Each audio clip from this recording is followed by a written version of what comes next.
Hello everyone, आज हम फिर से एक न्यू वीडियो लेके आए हैं। जैसे कि हमने पार्ट 1 में प्रॉमिस करा था कि पार्ट 2 भी आएगा। हॉलीडेज होमवर्क क्लास 11th का चैप्टर का नाम है some basic concept of chemistry और आज हम 2 मार्क क्वेश्चन करेंगे। तो चलिए शुरू करते हैं। तो पहला क्वेश्चन है, a factory combines hydrogen and oxygen to form water. Explain how the law of multiple proportion can be verified using water and hydrogen peroxide. इस क्वेश्चन ने हमसे पूछा है कि वेरीफाई करो यूजिंग वाटर और हाइड्रोजन पेरोक्साइड H2O2 ये formula होता है और वाटर का फॉर्मूला होता है H2O। तो पहले हम डिफाइन करते हैं कि लॉ ऑफ मल्टीपल प्रोपोर्शन क्या होता है। When two elements combine to form more than one compound, the masses of one element that combine with the fixed mass of other element are in the simple whole number ratio। For example, हमने यहाँ पर example ली हुई है कि H2O और H2O2। तो यहाँ पर H2O को जब हम लिखते हैं इसके अंदर H2O, इसके अंदर हम देखते हैं कि 2 ग्राम ऑफ H है और 16 ग्राम ऑफ O है। ठीक है, ये 2 चीज़ें प्रेजेंट है इसके अंदर। और H2O2 के अंदर हमारे पास है 2 ग्राम ऑफ H और 32 ग्राम ऑफ ऑक्सीजन। तो यहाँ पर अब ये लॉ ऑफ मल्टीपल प्रोपोर्शन कहता है कि जैसे कि यहाँ पर 2 ग्राम ऑफ H है, तो इनको कांस्टेंट मानकर, मतलब ये दोनों सेम मानकर 16:32 में ऑक्सीजन डिवाइड करता है और ये 1:2 है। तो ये हमेशा ही मल्टीपल प्रोपोर्शन में रहेगा। जितना मल्टीप्लाई करी जाओ ये हमेशा ही सिंपल होल नंबर रेशियो 1:2 देगा। तो मतलब कि यहाँ पर अगर मैं 2 से मल्टीप्लाई कर दूँ, यहाँ से भी 2 पर मल्टीप्लाई कर दूँ, यहाँ पर भी 2 पर मल्टीप्लाई कर दूँ, यहाँ पर भी 2 पे कर दूँ, तो ये 4 और ये 64 हो गया और ये 4 और ये 32 हो गया। तो फिर से ये 32:64 आएगा ऑक्सीजन की रेशियो। तो इसका मतलब काट के जैसे काटा यहाँ पर 1:2, तो 1:2 आएगा। तो पहला क्वेश्चन हमारा डन होता है यहाँ पर ही। तो नेक्स्ट क्वेश्चन हमारे पास है, a sugar manufacturer want to know the molecular mass of sucrose. ये सुक्रोस का फॉर्मूला गिवन है। Calculate it and explain is industrial importance. तो 2 इंडस्ट्रियल इंपॉर्टेंस जो इंपॉर्टेंट है आपके एग्जाम में पूछी जाएंगी वो मैंने नीचे लिखी हुई है, आप इसको रीड कर लीजिए। मैं आपको रीड करके समझा दूंगा। पहले हम फर्स्ट पार्ट करते हैं। इन्होंने मॉलिक्यूलर मास के बारे में बात करी है, तो वो होता है C12H22O11। अब जैसे कि आपको पता है कि कार्बन का जो सा होता है मॉलिक्यूलर मास वो होता है 12। तो 12 × 12 प्लस 22, हाइड्रोजन का 1, ऑक्सीजन का होता है 16। तो इन दोनों को करो मल्टीप्लाई, सबको करो मल्टीप्लाई और प्लस, तो क्या आंसर आता है, यहाँ पर आएगा 144 प्लस 22 प्लस, जब इसको मल्टीप्लाई करेंगे तो हमारे पास आएगा 176 और जब इन सबको ऐड करेंगे तो हमारे पास आएगा 342 आंसर। चलिए इसकी इंपॉर्टेंस देते हैं, इंडस्ट्रियल इंपॉर्टेंस क्या है। तो पहले इंपॉर्टेंस है कि जो सा ये है फूड इंडस्ट्री में यूज़ होता है, यूज एज स्वीटिंग एजेंट, मतलब मीठा करने वाला, बेकरी प्रोडक्ट्स में और बेवरेजेस में, डेजर्ट्स में, सब में यूज़ होता है। नेक्स्ट पॉइंट है fermentation industries, use for production of alcohol, ethanol and other fermented products. तो फर्मेंटेशन वो होता है कि एक केमिकल प्रोसेस होता है जिसके अंदर यीस्ट कन्वर्ट होता है सिंपलर सब्सटेंस में, तो इसको फर्मेंटेशन कहते हैं। और यहाँ पर ही हमारा सेकंड क्वेश्चन खत्म होता है। आप प्लीज़ नोट कर लीजिए पॉज करके। थर्ड क्वेश्चन शुरू करते हैं। A balloon factory fills the hydrogen gas into balloons. Calculate the number of hydrogen atom present in 11.2 litre of H2 at NTP। यहाँ पर एक करेक्शन है, इसको NTP की जगह STP कर लीजिएगा। STP में जो सा वॉल्यूम होता है वो 22.4 करता है लीटर ऑक्यूपाई 1 मोल पर। तो उसने हमसे पूछा है कि H2 में कितने नंबर ऑफ़ एटम्स होंगे। तो जैसे कि आपको मैंने पिछली वीडियो में बताया था कि नंबर ऑफ़ एटम्स का फॉर्मूला होता है moles Na Avogadro number into atomicity. ठीक है, तो यहाँ पर एटॉमिसिटी 2 है, Na तो Na ही रहेगा, कांस्टेंट है। Na की वैल्यू मैं लिख देता हूँ 6.022 इंटू 10⁻23। और मोल जो सा होंगे, अब मोल्स निकालने के लिए हमको यहाँ पर लीटर दिया हुआ है और हमको ये पता है कि 1 मोल में इतना होता है। तो 1 मोल में 22.4 होता है, तो x मोल, क्योंकि हमको मोल ही तो बताने, और 11.2। तो यहाँ पर हमारे पास x की वैल्यू आ गई 22.4। 11.2 को 22.4 से डिवाइड करा तो ये आ गई 0.5 मोल, मतलब हाफ मोल्स। तो हाफ से मल्टीप्लाई करा तो हमारे पास आंसर आ गया Na, मतलब एवोगैड्रो नंबर ऑफ 6.022 23 एटम्स होंगे। तो ये है हमारा थर्ड क्वेश्चन, जहाँ पर थर्ड क्वेश्चन खत्म होता है। चलिए नेक्स्ट क्वेश्चन पे चलते हैं। An iron workshop uses 5.85 gram of iron in a process. Calculate the number of moles of iron used. तो हमारे पास आयरन जो सा गिवन है उसका मास है 5.85 मास गिवन है तो मोल्स बताने हैं। तो हमारे पास मोल्स का फॉर्मूला होता है given weight divided by molecular weight. तो हमारे पास 5.85 ग्राम है और मोलिकुलर वेट जो सा आयरन का होता है 58.5। तो इसको हम डिवाइड देंगे 110 तो हमारे पास आएगा 0.1 जो सा होएगा 0.1 मोल्स होंगे आयरन के ऑफ आयरन। तो ये क्वेश्चन यहाँ पर ख़त्म होता है। चलो अगले क्वेश्चन पे चलते हैं। तो हमारे पास 5th क्वेश्चन है a chemist notice that the molarity changes with temperature while molarity does not explain the reason. ये बहुत सिंपल क्वेश्चन है, ये स्टैंडर्ड क्वेश्चन है। मोलैरिटी जो सी होती है पिछली वीडियो में बताया था मैंने। मोलैरिटी जो सी होती है number of moles of solute part divided by volume of solution in litres. ये मोलैरिटी का फॉर्मूला होता है। यहाँ पर वॉल्यूम के टर्म में ध्यान रखिएगा और मोलैरिटी होता है number of moles of solute. यहाँ पर फ़र्क होता है, ध्यान से देखिए।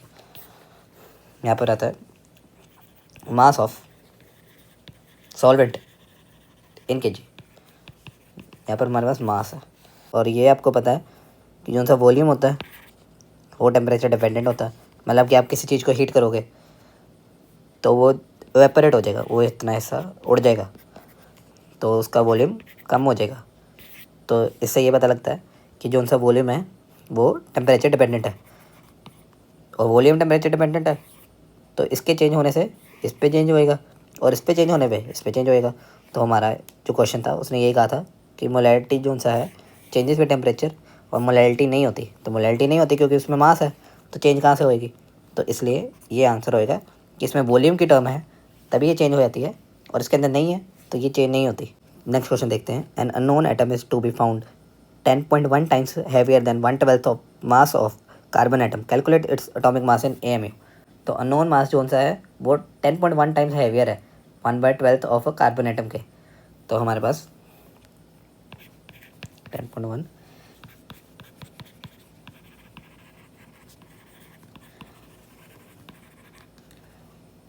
और ये जो सा मास लिखा हुआ है इसको ही हम 1 AMU कहते हैं और उन्होंने हमसे पूछा एटॉमिक मास इन AMU मतलब 10.1 multiply 1 AMU।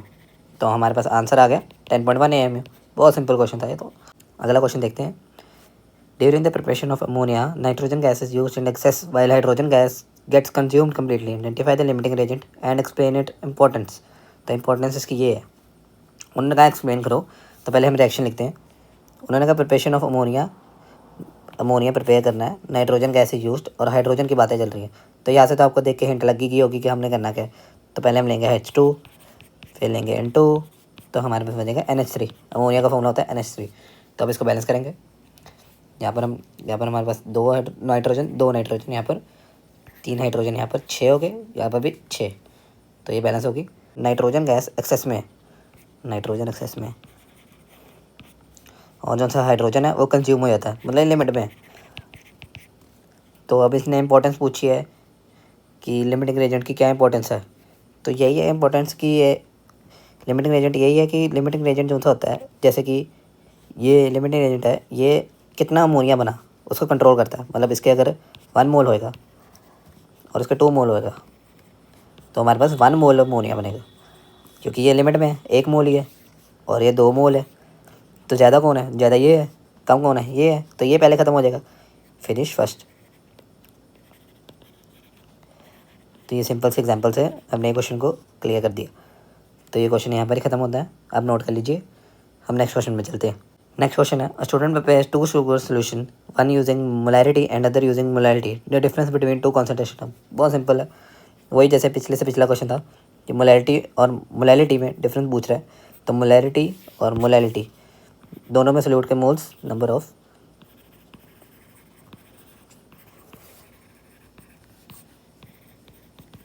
Weight of solvent,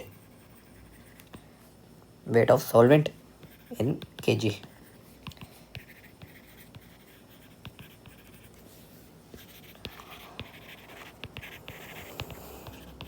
number of moles of solute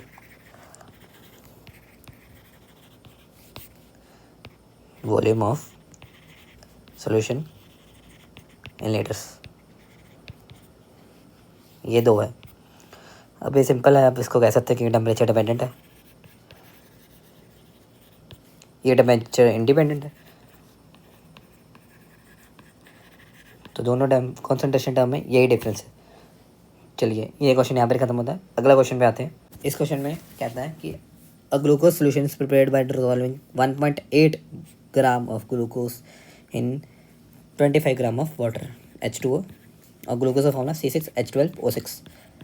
तो 12 into 6 plus 12 plus 6 into 16, molecular mass होगा 180 ग्राम। अब हमको फाइंड करनी है मोलैलिटी।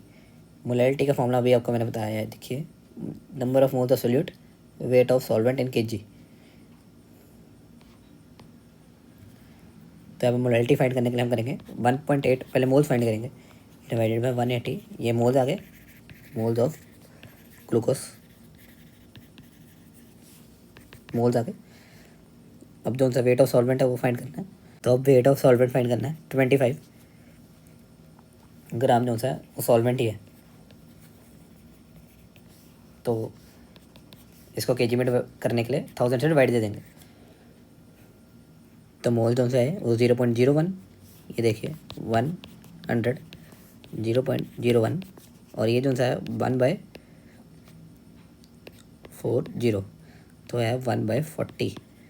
ये हमारे पास आ गई मोलैलिटी 0.01, इसका आंसर आ गया 0.4 मोलर, स्मॉल m यूनिट होते हैं मोलैलिटी के।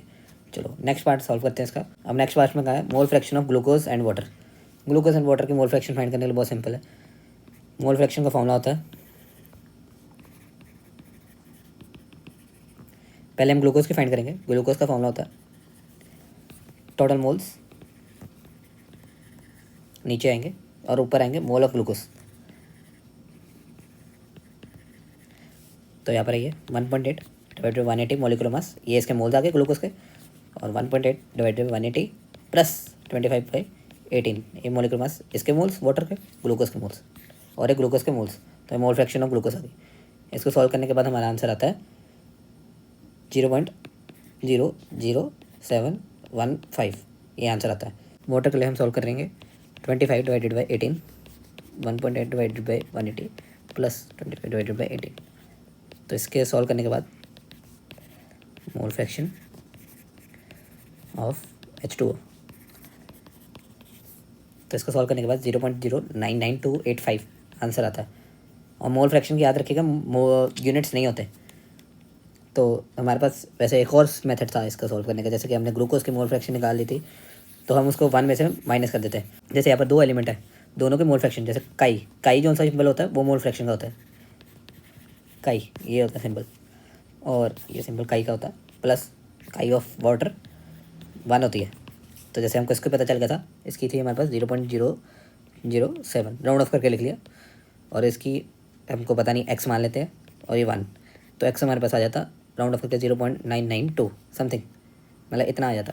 तो ये हमारे पास एक अल्टरनेट मेथड है, एक की पता है दूसरे के निकालने के लिए, तो ये तरीका भी इंपॉर्टेंट है, इसको याद रखिएगा, ये आपका एग्जाम में पक्का आएगा क्वेश्चन। चलो ठीक है, यहाँ तक ये क्वेश्चन एंड होता है। अगले क्वेश्चन पे चलते हैं। तो अगला क्वेश्चन है हमारे पास, लेबोरेटरी कंपाउंड है molecular mass 90, molecular mass M90 दिया। जैसे कि मैं लिख लेता हूँ, आप भी लिख लीजिएगा, कार्बन, हाइड्रोजन, ऑक्सीजन, ऐसे लिख के एलिमेंट्स यहाँ पर टेबल बनाइएगा, elements, percentage, molar ratio, simplest whole number ratio, ऐसे कॉलम बनेंगे, कॉलम 1, कॉलम 2, कॉलम 3।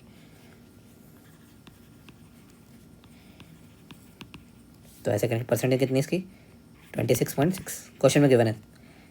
हाइड्रोजन की 2.2 और ऑक्सीजन की 71.1। चलिए डिवाइड देंगे, 26.6 को 12 से डिवाइड करिए मोलर मास, 2.2 को 1 से डिवाइड करिए मोलर मास, 71.7 को डिवाइड करिए 16। तो ये हमारे पास रेशियो होगी। अब इसमें सिंपलेस्ट कौन सा है, ये वाला सबसे छोटा है, तो इसके सिंपलेस्ट रेशियो निकालने के लिए 2.21 को इसी से डिवाइड कर दो, इसको इससे डिवाइड कर दो, और इसको इससे डिवाइड कर दो, ये हमारे पास सिंपलेस्ट रेशियो आ जाएगी। ये समथिंग समथिंग 2 आ जाएगा, ये समथिंग समथिंग 1 आ जाएगा, ये भी 1 आ जाएगा। तो हमारे पास जो सा एम्पेरिकल फॉर्मूला बनेगा CH2।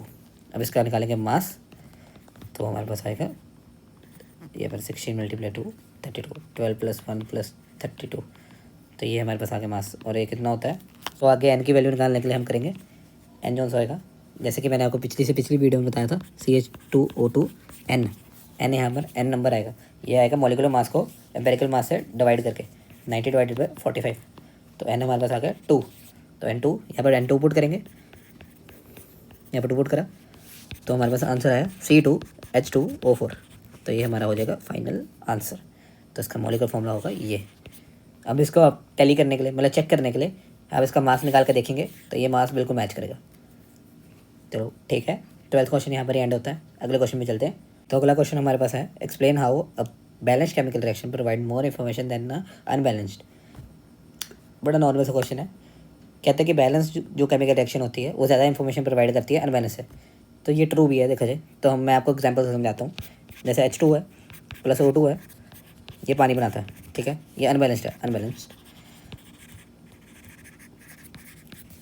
और जो सा अब बैलेंस करके लिखता हूँ H2 + O2 + 2, तो यहाँ पर 2 लगा दीजिए, यहाँ पर भी 2 लगा दीजिए। अब देखिए बैलेंस 2।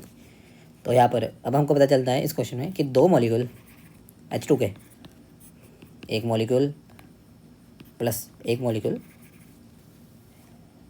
ऑक्सीजन के साथ रिएक्ट करके 2 मॉलिक्यूल पानी के बनाती है, मतलब H2, 2 मॉलिक्यूल H2 बनाती है। अब यहाँ से हमको ये पता चल गया कि हम ये चीज़ें देख सकते हैं, कि दिख ही रहा है, ठीक है।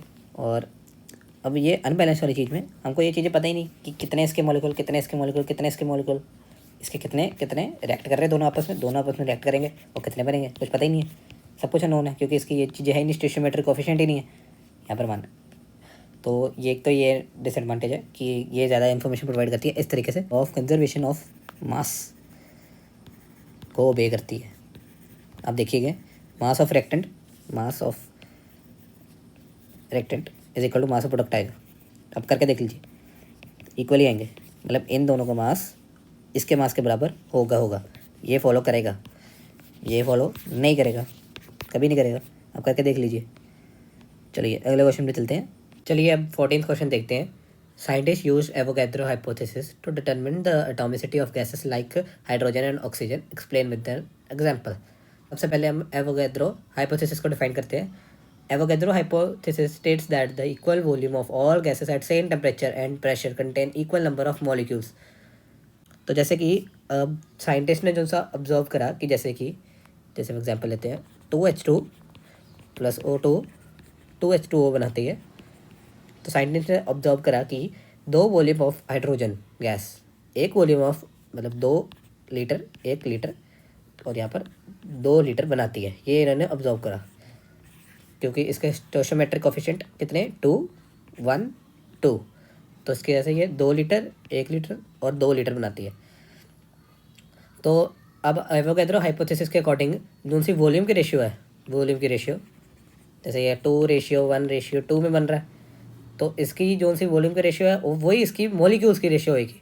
मतलब कि यही 2:1:2 होगी। मतलब कि 2 molecule of H2 1 molecule of O2 दोनों आपस में रिएक्ट करके 2 मॉलिक्यूल ऑफ वाटर बनाते हैं और ये इनकी रेशियो होगी। और ये जो उनसे H2 और O2 है ये डायटोमिकली एग्जिस्ट करेंगे। डायटोमिक का मतलब होता है कि ये H2 की फॉर्म में एग्जिस्ट करेगा और O2 की फॉर्म में एग्जिस्ट करेगा। मैग्नीशियम जो सा ऑक्सीजन का कंबाइन करता है और MgO बनाता है, और जो सा मैग्नीशियम है वो क्लोरीन के साथ कंबाइन करता है तो मैग्नीशियम क्लोराइड बनाता है।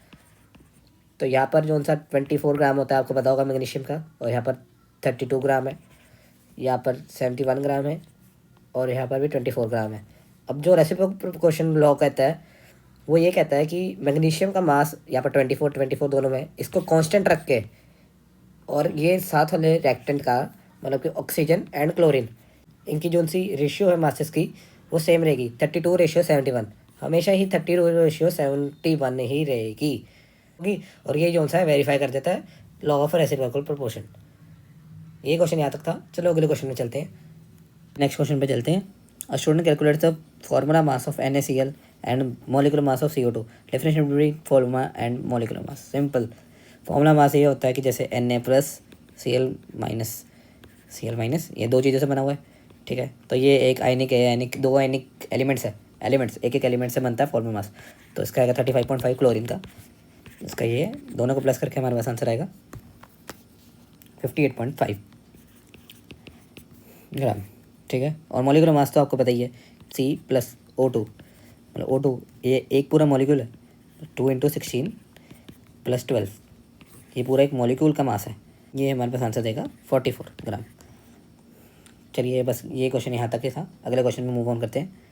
चलिए 17 क्वेश्चन स्टार्ट करते हैं। Dalton atomic theory explained many chemical laws but failed in some cases, discuss its limitation with example.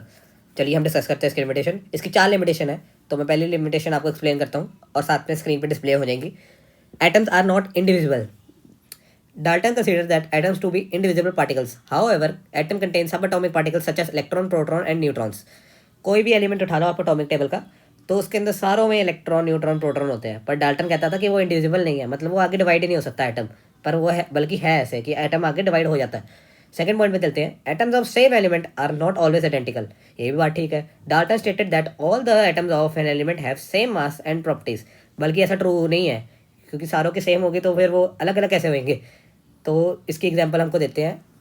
हमारे पास एक एलिमेंट ऐसा है हाइड्रोजन, जिसके 3 आइसोटोप्स होते हैं, प्रोटियम, ड्यूट्रियम, ट्रिटियम। इसके तीनों के डिफरेंट मास होते हैं, पर दोनों सारों का एटॉमिक नंबर सेम होता है।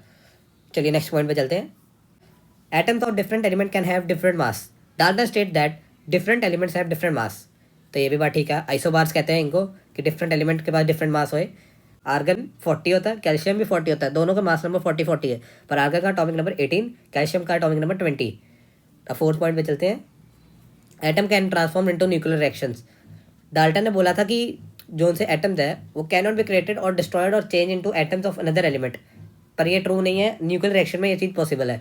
एग्जाम्पल है, uranium can undergo radio activity decay and form other elements. मतलब यूरेनियम जो सा है वो रेडियो एक्टिव डिके करके अलग अलग एलिमेंट्स बना लेता है, पर डाल्टन ने इस चीज़ पे ध्यान नहीं दिया, तो ये उसके ड्रॉबैक्स थे।